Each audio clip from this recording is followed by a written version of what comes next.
الحمد للہ رب العالمین والصلاة والسلام علی سید الانبیاء والمرسلین اما بعد فاعوذ باللہ من الشیطان الرجیم بسم اللہ الرحمن الرحیم۔ الحمد للہ عز وجل خواتین کی نماز کے طریقے سے متعلق لیکچرز کا سلسلہ جاری ہے۔ نماز کے فرائض پر ہمارا کلام چل رہا ہے اور اب تک ہم نے 6 فرائض پر کلام کر لیا ہے۔ آج کے لیکچر میں انشاءاللہ عز وجل ہم نماز کے آخری فرض یعنی خروج بسنعہ پر کلام سماعت کریں گے۔ نماز کا 7واں اور آخری فرض خروج بسنعہ ہے۔ خروج بسنعہ یہ عربک زبان کا لفظ ہے اور اس کا معنی ہے اپنے عمل سے نکلنا، اور اس کی شرعی تعریف یہ ہے کہ نماز سے باہر ہونے کے ارادے سے کوئی عمل کر لینا یہ خروج بسنعہ کہلاتا ہے۔ یہاں پر ایک چیز کی وضاحت ضرور سماعت کر لیں۔ ایک چیز ہوتی ہے فرض اور ایک چیز ہوتی ہے واجب۔ اگر کوئی فرض ادا نہ کرے تو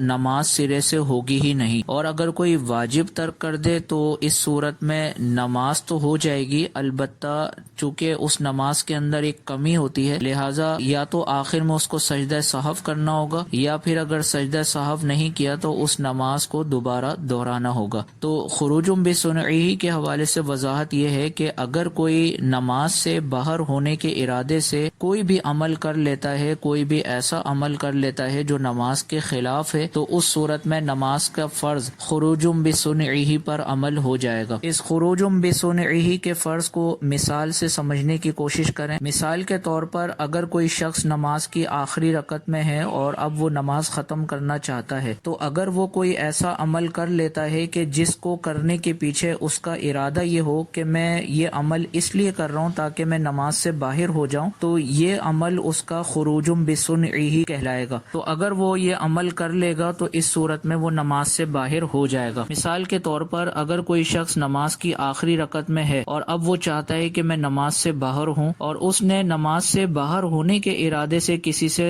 بات چیت کرنا شروع کر دی، تو چونکہ یہ ایک ایسا عمل ہے جو نماز کے خلاف ہے اور نماز سے باہر ہونے کے ارادے سے اس نے یہ عمل کیا، تو یہ عمل خروج بسنعہ کہلائے گا، اور اس صورت میں اس کی نماز کی فرضیت ادا ہو جائے گی۔ ہاں، چونکہ لفظ سلام سے نماز سے باہر ہونا یہ واجب تھا، تو واجب کے ترک کے سبب وہ نماز واجب الاعادہ ہوگی۔ تو خلاصہ یہ ہوا کہ اگر کوئی شخص نماز سے باہر ہونے کے ارادے سے کوئی بھی ایسا عمل کر لے جو نماز کے خلاف ہو، تو اس صورت میں اس کی نماز ادا ہو جائے گی۔ اور چونکہ لفظ سلام سے نماز کو ختم کرنا یہ واجب تھا، تو واجب کے ترک کے سبب نماز واجب الاعادہ ہوگی۔ ابھی ہم نے خروج بسنعہ کی تعریف سماعت کی کہ نماز سے باہر ہونے کے ارادے سے کوئی عمل کر لینا یہ خروج بسنعہ کہلاتا ہے۔ تو اس تعریف کے اندر لفظ ارادہ استعمال کیا گیا، تو یہ ایک انتہائی اہم قید ہے اور ایک انتہائی اہم لفظ ہے، یعنی اس کا نتیجہ یہ نکلے گا کہ اگر کوئی بغیر ارادہ ہی ایسا عمل کر لے نماز کے خلاف، تو اس صورت میں اس کا خروج بسنعہ کا فرض رہ جائے گا اور نماز نہیں ہوگی۔ مثال کے طور پر کوئی شخص نماز کی آخری رکعت میں ہے اور وہ اچانک سے بغیر کسی ارادے کے بات چیت کرنا شروع کر دے، تو چونکہ اس کا ارادہ یہاں پر نہیں پایا جا رہا، تو اس صورت میں خروج بسنعہ کا فرض ادا نہیں ہوگا، اور ایسی صورت میں اس کی یہ نماز سرے سے ہی وجود میں نہیں آئے گی اور وہ شخص نماز دوبارہ پڑھے گا۔ تو ان دونوں صورتوں کا فرق یہ ہوا کہ اگر کوئی نماز سے باہر ہونے کے ارادے سے اگر کوئی عمل کرے گا، اس کا خروج بسنعہ کا فرض ادا ہو جائے گا، اور اگر کوئی نماز کے باہر ہوا لیکن بغیر کسی ارادے کے اس نے کوئی عمل کر لیا، تو اس صورت میں اس کی نماز ہی فاسد ہو جائے گی۔ تو ارادے سے اگر نماز سے باہر ہوتا ہے تو نماز ادا ہو جائے گی، اور اگر بغیر ارادے کے کوئی عمل کر کے نماز سے باہر ہوتا ہے تو اس صورت میں نماز نہیں ہوگی۔ اور یہ یاد رکھیں کہ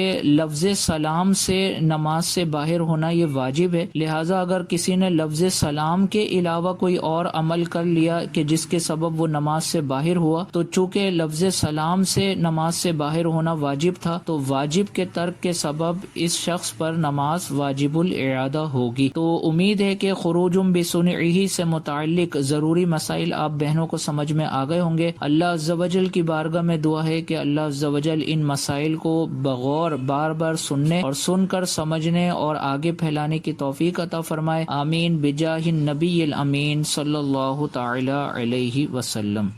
آپ دیکھ رہے ہیں PATF Islamic info YouTube channel. مزید اسلامک ویڈیوز کے لیے ہمارا چینل سبسکرائب کریں۔